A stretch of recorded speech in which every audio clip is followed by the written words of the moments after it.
The first time I met him was, you walking in as a rookie, and you realize that the setting is trying to compete against anybody that's standing in front of you. You got a guy in front of you that is pretty big and pretty tall, especially Dwight. You start to recognize, there's something extra there.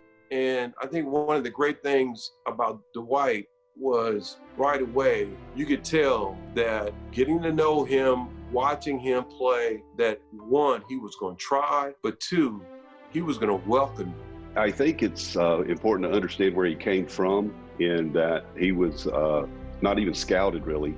Bill Walsh had come to Clemson to see Steve Fuller and asked Dwight to catch passes for Fuller so he could watch him. When it was all said and done, Bill had gone back to his staff and said, "Hey, we want to draft Dwight Clark." And he's like, they said, "We don't need to draft Dwight Clark. We can pick him up as a free agent."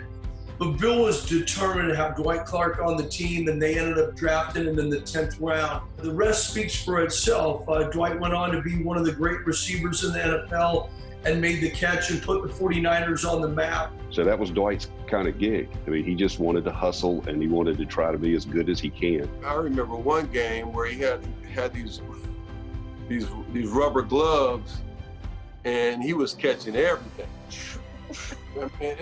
And they were scuba gloves. I forgot what game it was, but I just remember sitting there going, man, we're playing in Cincinnati, or you're playing in any of these elements where it's really, tough to play, and you're trying to, find a way to win.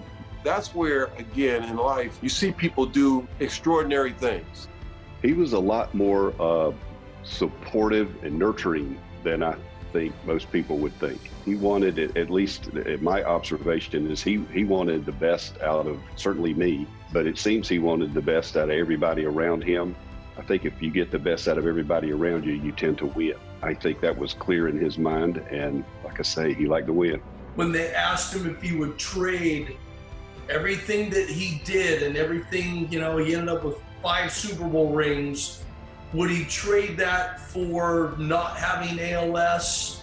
And his answer was, I may give up 1 or 2 of the rings, but probably no. I would not trade what he did and what he accomplished. So his legacy was really how he fought to get to where he was, and how he fought through the ALS with grace and class and humor.